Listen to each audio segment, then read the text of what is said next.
Ribuan pekerja dan buruh melakukan aksi unjuk rasa menuntut pencabutan Permenaker nomor 2 tahun 2022 pada Rabu pagi. Permenaker ini menyatakan bahwa jaminan hari tua hanya bisa dicairkan secara penuh pada usia 56 tahun.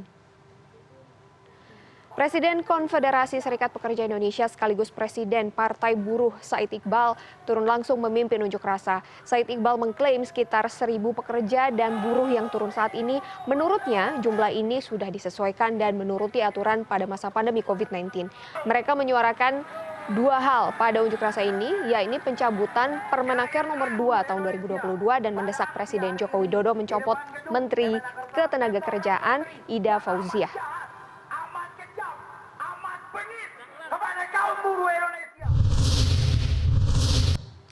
Peraturan Menteri Ketenagakerjaan nomor 2 tahun 2022 akan berlaku mulai Mei. Salah satunya mengatur tentang tata cara dan persyaratan pembayaran manfaat JHT, di mana dana JHT baru dapat dicairkan saat pegawai berusia 56 tahun atau usia pensiun. Dan kini kami sudah terhubung dengan produser lapangan CNN Indonesia, Siva Maulida. Halo, selamat siang Siva. Siva, bagaimana sebenarnya sikap buruh terkait aturan baru JHT ini, Siva?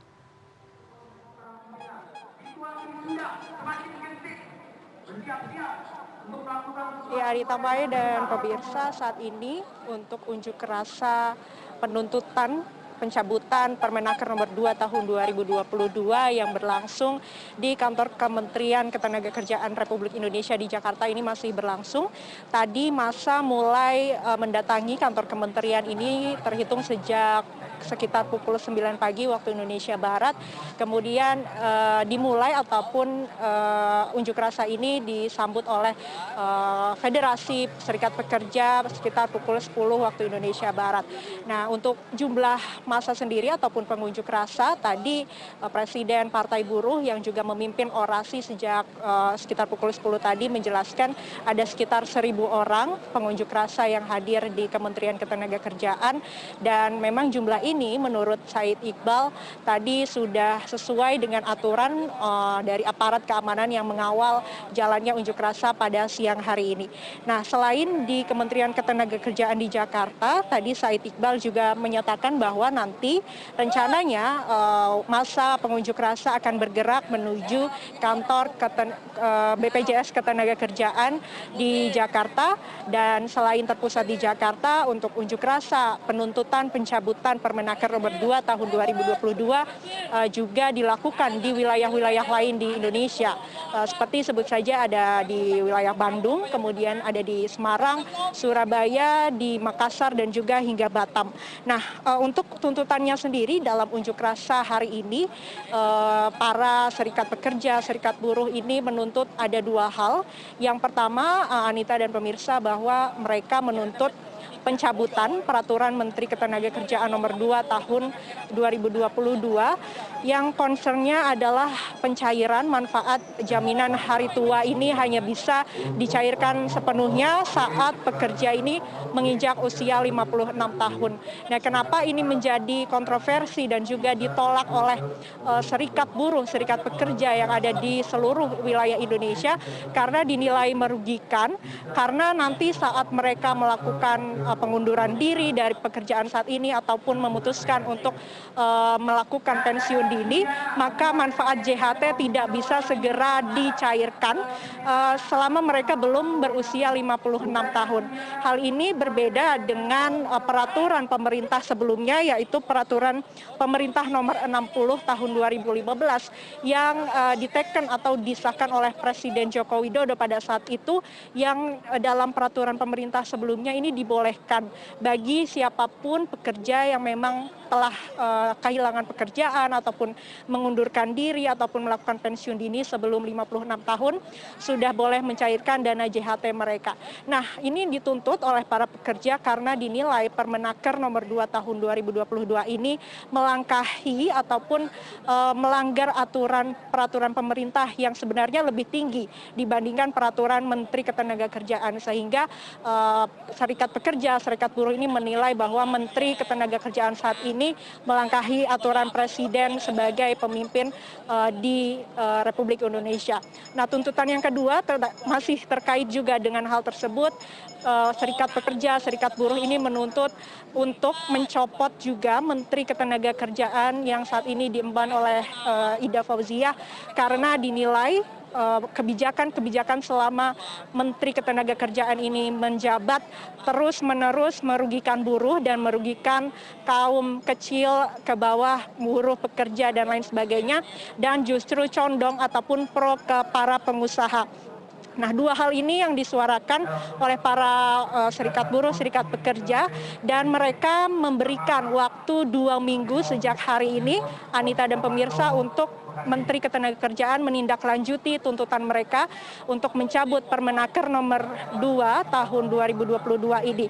Dan nanti jika 2 minggu dari sekarang tuntutan mereka belum didengar ataupun belum ada kaitan-kaitan kebijakan lain yang mendengar suara mereka hari ini, maka Said Iqbal sebagai Presiden Buruh akan mendesak Presiden Jokowi untuk menurunkan jabatan Menteri Ketenagakerjaan dari Ida Fauziah. Nah, sebenarnya terkait hal ini juga kemarin sekitar hari Senin dari Menteri Ketenagakerjaan Ida Fauziah sendiri sudah memberikan pernyataannya terkait kontroversi Permenaker nomor 2 tahun 2022, di mana pada saat itu Ida Fauziah menyatakan bahwa sebenarnya Permenaker ini sudah melalui proses yang cukup panjang sebelum diundangkan, sebelum disahkan, di mana Ida Fauziah menyatakan bahwa sudah ada dialog, sudah ada konsultasi dimulai dengan Dewan Jaminan Sosial Nasional atau DJSN, kemudian diskusi juga dengan forum lembaga tripartit nasional, dan juga koordinasi dengan kementerian lembaga lainnya, sehingga memang peraturan ataupun Permenaker ini tidak serta-merta baru timbul begitu saja dan membuat masyarakat berkontroversi gitu. Namun kembali menanggapi hal itu, Said Iqbal menyatakan bahwa belum ada konsultasi ataupun diskusi ataupun pembicaraan yang diajak oleh Kementerian Ketenagakerjaan terkait hal itu, sehingga Said Iqbal sebagai Presiden Partai Buruh menyatakan bahwa hal itu bohong dan Permenaker ini menyalahi konstitusional dan melukai hati para pekerja dan buruh yang ada. Nah, selain itu dalam pernyataan sebelumnya juga Ida Fauziah sebagai Menteri Ketenagakerjaan sebenarnya sudah menjelaskan bahwa untuk menggantikan skema jaminan hari tua sebenarnya juga sudah disiapkan, yaitu skema ataupun jaminan sosial lain yang bernama jaminan kehilangan pekerjaan atau JKP. Nah, ini memang menimbulkan kontroversi lagi karena sebenarnya meskipun dalam JKP ini akan memberikan uang tunai, kemudian informasi pasar kerja kepada mereka yang ter-PHK, namun yang menjadi kontroversi berikutnya adalah skema pembayaran JKP yang ditolak juga oleh para pekerja dan buruh. Dalam JKP ini nantinya untuk pembayaran manfaat hanya akan dilakukan selama 6 bulan setelah para pekerja atau buruh ini terkena PHK. Nah, untuk 6 bulan tersebut, 3 bulan pertama hanya dibayarkan 45% dari gaji bulanan mereka.